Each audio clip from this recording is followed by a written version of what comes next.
BK returned to Kolkata carrying more questions than answers.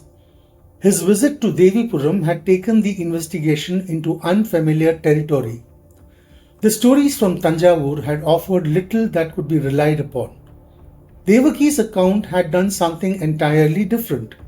It had raised questions that neither evidence nor logic could answer. Yet, somewhere between the two, BK knew the investigation had moved forward. It was well past midnight when he reached the guest house. Before turning on for the night, he sent a message asking ST, Maya and Rakesh to report the next morning. Exhaustion soon overtook him, but sleep could not erase Devipuram from his mind. The temple, its silence and the questions that still remained unanswered stayed with him long after the journey had ended.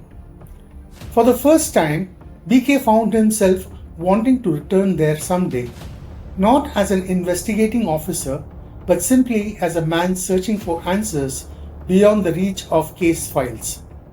The next morning, the team gathered in BK's room. BK walked them through everything he had learned during the visit. The stories from Tanjavur had collapsed under their own contradictions. Devipuram had offered no evidence either.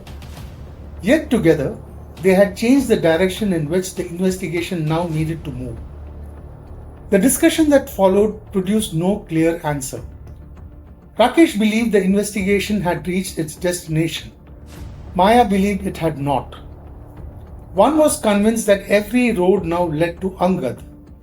The other refused to accept suspicion in place of evidence. BK heard them both without interruption. In an investigation, the strength of an idea never depended on the rank of the officer who voiced it. It depended entirely on whether it would take the investigation forward. Until then, SD had remained unusually quiet.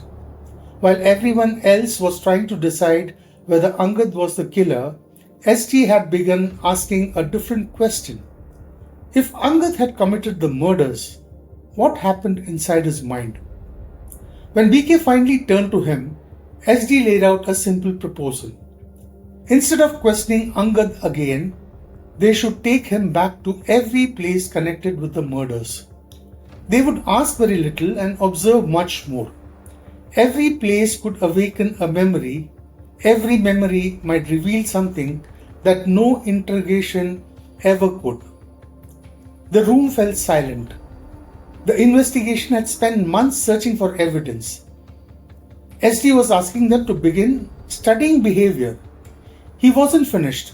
If they truly wanted to understand Angad, they might eventually have to recreate the circumstances that had once turned him into a killer. The proposal sounded difficult. It sounded uncertain. But as the discussion continued, one thing became increasingly clear. Nobody had a better way forward. BK needed no further persuasion. The proposal had earned its place, not because of the officer who had suggested it, but because it gave the investigation its clearest directions yet. When the meeting ended, 4 officers walked out with one plan.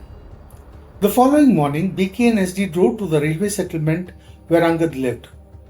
The plan was simple. They would not question him. They would simply let the journey do the talking. Angad greeted them with the ease of someone meeting familiar faces. When BK asked him to come along, he agreed without the slightest hesitation.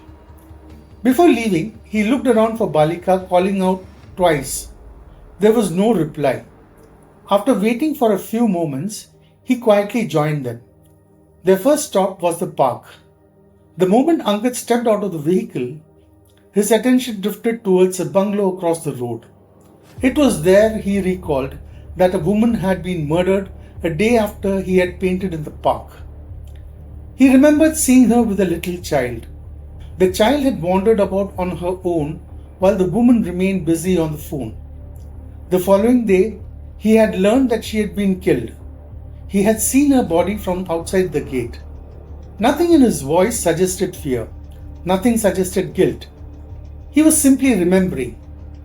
BK and SD exchanged a brief glance before the journey continued.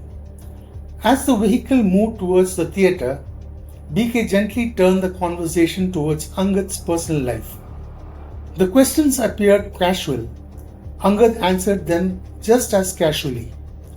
Every response was noted. Every pause found its place in the silence that followed. The theatre awakened another memory. This time, it was not the murder that came back to him. It was Balika. He remembered seeing her there for the first time with Gudia. He remembered the confusion surrounding them that day. He remembered the child, and then, with quiet sadness, he spoke about her death. He wondered who could have killed her.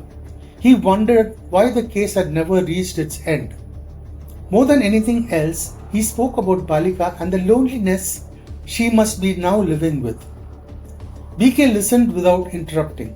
The murders had brought Angad back to these places, but the places were leading him somewhere else. The memories came without effort.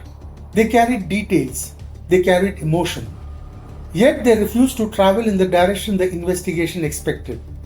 For the first time, BK began to sense that the journey itself was becoming the investigation.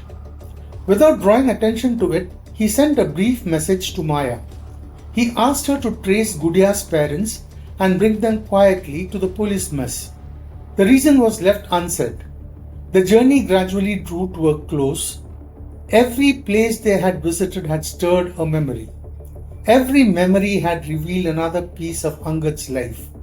Yet, the answers BK had been looking for still remained just beyond his reach. By then, BK and SD had begun noticing a change in Angad. The ease with which he had spoken throughout the morning was slowly beginning to fade. Restlessness had quietly taken its place. His movements had become uncertain.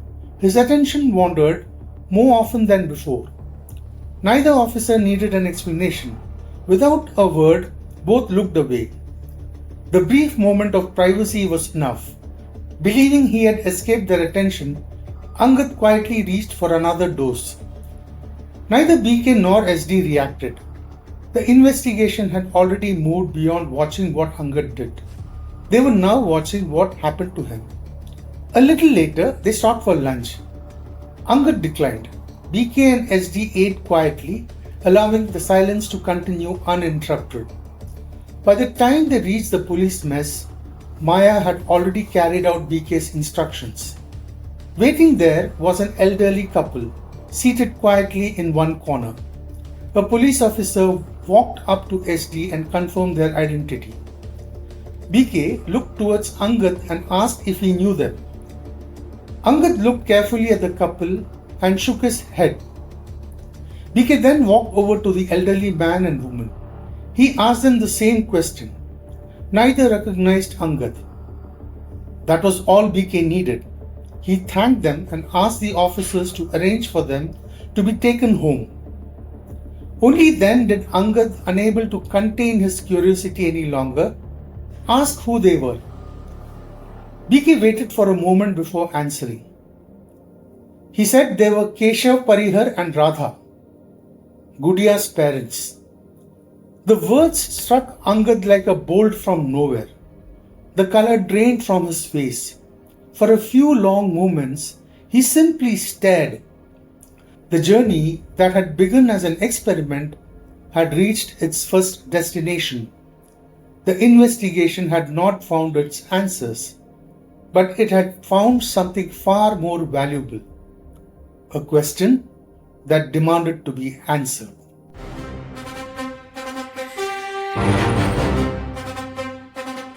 Where stories begin.